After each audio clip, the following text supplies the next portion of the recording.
మహాపరిశుద్ధుడు అయిన యేసయ్య, మీకే వందనాలు, స్తుతులు, స్తోత్రాలు తండ్రి.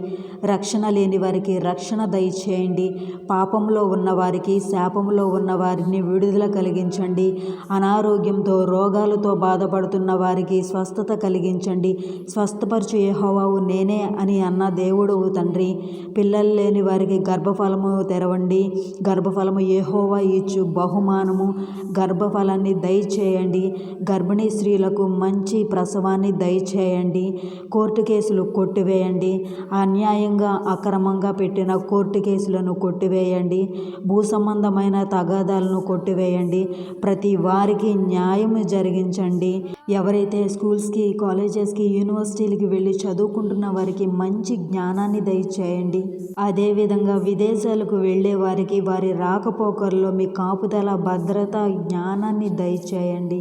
దేవా, ప్రపంచాన్ని రక్షించండి. భారతదేశాన్ని రక్షించండి. 29 రాష్ట్రాలు, ఆంధ్రప్రదేశ్, తెలంగాణను రక్షించండి. నశించిపోయే ఆత్మలను రక్షించండి. మీ గ్రామాలలో, మీ పట్టణాల్లో, మీ వీధుల్లో ప్రతి ఒక్కరూ రక్షించబడునుగాక. వ్యవసాయం చేసేవారు, వ్యాపారం చేసేవారు, ప్రైవేటు ఉద్యోగాలు చేసేవారు, గవర్నమెంట్ ఉద్యోగాలు చేసేవారు, engineers, doctors, nurses, teachers, police, army, air force, న్యాయవాదులు, న్యాయమూర్తులు, జడ్జెస్, ప్రతి ఒక్కరిని దీవించి ఆశీర్వదించండి తండ్రి. అదేవిధంగా సేవకులను, ప్రపంచవ్యాప్తంగా ఉన్న సేవకులను, భారతదేశంలో ఉన్న సేవకులను, సేవా కుటుంబాలను, వారి పరిచర్యలను, వారి కింద ఉన్నటువంటి టీంను, అదేవిధంగా ప్రార్థనలకు, పరిచర్యలకు, సంఘాలకు, విశ్వాసులకు వ్యతిరేకంగా పనిచేస్తున్న చీకటి చర్యలు యేసు నామంలో బంధిస్తున్నాం తండ్రి. నేచురల్ డిజాస్టర్స్, ప్రకృతి విపత్తుల వలన ప్రాణ నష్టము, ఆస్తి నష్టము, కరువు కాటకాలు, శోధనలో పడకుండా రక్షించు తండ్రి. మీరు శోధనల్లో పడకుండానట్లు మెలకువగా ఉండి ప్రార్థన చేయండి. పల్లెటూరులో, ఏజెన్సీ ప్రాంతాల్లో తేళ్ళు, పాములు, పిచ్చుకుక్కలు, అడవి మృగాల నుండి, విషపురుగుల నుండి ప్రాణాలు కోల్పోకుండా రక్షించండి తండ్రి. నిర్లక్ష్యంగా వాహనాలు నడిపేవారు, మందు త్రాగి వాహనాలు నడిపేవారిని గద్దించి వారి మనసును మార్చండి. అకాల మరణాలు అంటే వయసు మించకుండానే మరణించేవారు మరణాల సంఖ్యను తగ్గించండి. యేసయ్య, మరణాలను తప్పించండి. మీరు పెట్టిన వయసు వరకు జీవించాలి. మరణం తప్పించుట ప్రభువైన యెహోవా వశము అన్నారు కదా తండ్రి.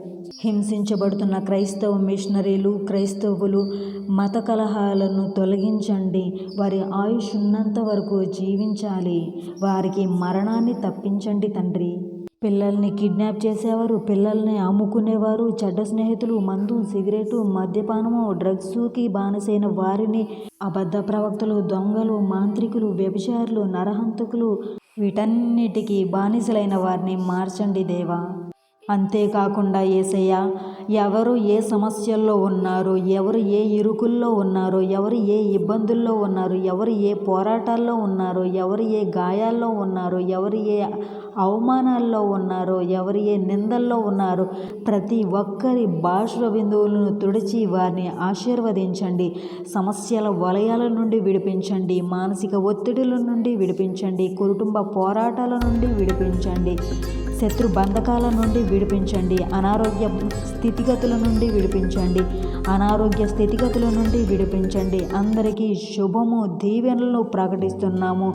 అంతేగాక ప్రభువా, ఈరోజు వివాహం చేసుకుంటున్న వారు, పుట్టినరోజులు జరుపుకుంటున్న వారికి దీవెనలు మీరు మెండుగా కుమ్మరించండి. ఈరోజు శుభకార్యాలు జరిగించుకుంటున్న కుటుంబాలని దీవించి ఆశీర్వదించి ఉన్నతమైన స్థితిలో ఉండాలి అని యేసయ్య నామములో అడిగి వేడుకుంటున్నాం తండ్రి. ఆమేన్.